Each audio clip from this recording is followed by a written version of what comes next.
மாவட்டத்தை சார்ந்த விடுதலை சிறுத்தைகள் கட்சியின் மகளிர் அணி செயலாளர் காளியா தேவி அவர்கள் சந்தேகத்திற்கிடமான முறையிலே உயிரிழக்க நேர்ந்திருக்கிறது.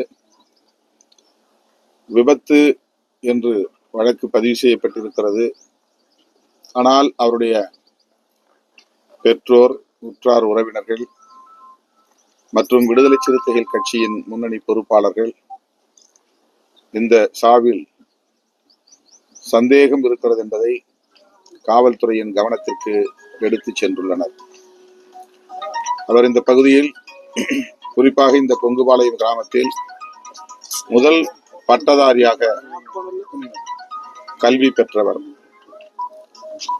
துணிச்சலாக மக்களின் பிரச்சனைகளுக்காக குரல் கொடுத்தவர், போராடியவர்.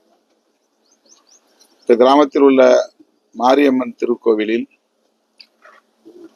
அருந்ததியர் மக்கள் வழிபாடு செய்வதற்குரிய உரிமையை முன்வைத்து அவர் போராடி இருக்கிறார். பஞ்சமி நிலங்கள் பிற சமூகத்தினரால் ஆக்கிரமிக்கப்பட்டிருக்கிற நிலையில் அவற்றையெல்லாம் மீட்டு உரியவர்களுக்கு ஒப்படைக்க வேண்டும் என்று வலியுறுத்தி போராட்டங்களை நடத்தியிருக்கிறார். இதனால் அவர் மீது சாதிய பகை மேலோங்கி இருக்கிறது. அவர் 2 முறை விபத்து என்கிற பெயரால் குறிவைத்து கொல்லுவதற்கான முயற்சியிலே ஈடுபட்டு பாதிக்கப்பட்டிருக்கிறார். அப்போதே காவல்துறையினரிடம் கொலை முயற்சி தான் இது வெறும் சாதாரண விபத்து அல்ல என்ற புகாரை காவல்துறைக்கு அளித்தும் அதை அப்போது பொருட்படுத்தவில்லை. 3வதாக இந்த விபத்து நடந்திருக்கிறது, விபத்தாக நடந்திருக்கிறது. ஆகவே இதை புலனாய்வு விசாரணை செய்ய வேண்டும். இதன் பின்னணியில் சதி இருக்கிறது என்று காவல்துறைக்கு தொடர்ந்து அழுத்தம் கொடுத்தும் இதுவரையில் அது கொலை வழக்காக மாற்றப்படவில்லை என்பது கவலை அளிக்கிறது. உயர் அதிகாரிகளின் கவனத்திற்கு இதை மீண்டும் எடுத்துச் செல்வோம். அவருடைய சாவு விபத்தால் நிகழ்ந்ததல்ல, விபத்தாக மாற்றப்பட்டிருக்கிறது என்கிற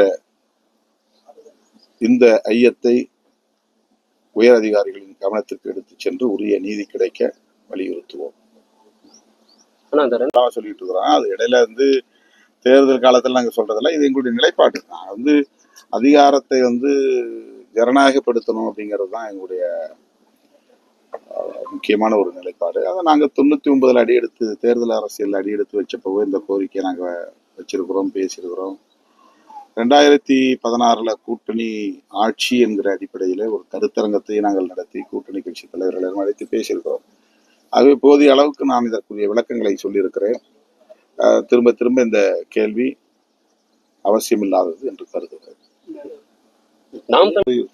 கூட்டணியில இருந்துகிட்டு தான் கூட்டணியில தான் இந்த கோரிக்கை வலியுறுத்துறோம். திமுகவுக்கு தான் இந்த வேண்டுகோளை வைக்கிறோம். எங்க கோரிக்கையை ஏற்று திராவிட முன்னேற்ற கழகம் எங்கள் மாநாட்டிலேயே பங்கேற்பதற்கு இசைவளித்திருக்கிறது. இதுல வேற என்ன சந்தேகம் இருக்கிறது? கூட்டணியில் தான் வலியுறுத்துகிறோம். திரைப்பட நடிகர்